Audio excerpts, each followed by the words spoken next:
ನಾನು ವೈಜಯಂತಿ ಉಪಮುಖ್ಯ ವಿದ್ಯುತ್ ಪರಿವೀಕ್ಷಕರು ಬೆಂಗಳೂರು. ಸೊ ಇವತ್ತು ನಾವು ರಾಜ್ಯದಾದ್ಯಂತ ವಿದ್ಯುತ್ ಸುರಕ್ಷತಾ ಸಪ್ತಾಹ 2026 ಅನ್ನು ಇವತ್ತು ಉದ್ಘಾಟನೆ ಮಾಡಿ ಈ ಒಂದು ಸಪ್ತಾಹವನ್ನು ಮಾಡ್ತಾ ಇದ್ದೇವೆ. ಇದರ ಮುಖ್ಯ ಉದ್ದೇಶ ಏನಂದರೆ ಎಲ್ಲರಿಗೂ ಸಹ ವಿದ್ಯುತ್ನಿಂದ ಉಂಟಾಗುವಂಥ ಅವಘಡಗಳ ಬಗ್ಗೆ ಜಾಗೃತಿ ಮೂಡಿಸುವಂಥದ್ದಾಗಿದೆ. ಯಾಕಪ್ಪ ವಿದ್ಯುತ್ಗೆ ಜಾಗೃತಿ ಬೇಕು, ವಿದ್ಯುತ್ ಅವಘಡಗಳಿಂದ ಆಗುವಂಥ ನಷ್ಟ ತುಂಬಾ ಊಹಿಸ್ಲಿಕ್ಕಾಗದಂಥದ್ದು. ಯಾಕಂದರೆ ವಿದ್ಯುತ್ ನಮ್ಮ ಕಣ್ಣಿಗೆ ಕಾಣಲ್ಲ, ಅದಕ್ಕೆ ಬಣ್ಣ ಇಲ್ಲ, ರುಚಿ ಇಲ್ಲ.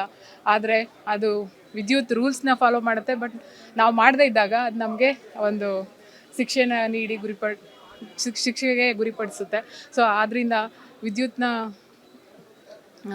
ಬಗ್ಗೆ ತುಂಬ ಎಚ್ಚರಿಕೆಯಿಂದ ಇದ್ದು ಅದರಿಂದ ಉಂಟಾಗುವಂಥ ಅನಾಹುತಗಳ ಬಗ್ಗೆ ಅರಿವು ಮೂಡಿಸೋದೇ ಇದು ಒಂದು ಸಪ್ತಾಹದ ಉದ್ದೇಶವಾಗಿರುತ್ತೆ.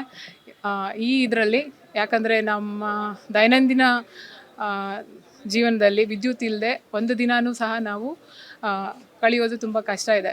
ಸೊ ದಿನೇ ವಿದ್ಯುತ್ ಬಳಕೆ ಹೆಚ್ಚಾಗುತ್ತಿರೋದ್ರಿಂದ ಅದರಿಂದ ಉಂಟಾಗುವಂಥ ದುಷ್ಪರಿಣಾಮಗಳು ಅದನ್ನು ಸರಿಯಾಗಿ ಯೂಸ್ ಮಾಡದೇ ಇರುವಾಗ ಉಂಟಾಗುವಂತಹ ದುಷ್ಪರಿಣಾಮಗಳು ಜಾಸ್ತಿ ಆಗ್ತಾ ಇದೆ. ಸೊ ಈ ನಿಟ್ಟಿನಲ್ಲಿ ಸಾವು ನೋವುಗಳು ಜಾಸ್ತಿ ಆಗ್ತಿರೋದ್ರಿಂದ ಅದನ್ನು ಕಮ್ಮಿ ಮಾಡಬೇಕು ಮತ್ತು ಅದರ ವಿದ್ಯುತ್ ಅಪಘಾತಗಳನ್ನು ನಿಲುಗಡೆ ಮಾಡಬೇಕು ಅನ್ನೋ ದೃಷ್ಟಿಯಿಂದ ಸೊ ಪ್ರತಿ ವರ್ಷ ಇದನ್ನು ಆಚರಿಸುವಂಥದ್ದಾಗಿದೆ. ಸೊ ಇದರಲ್ಲಿ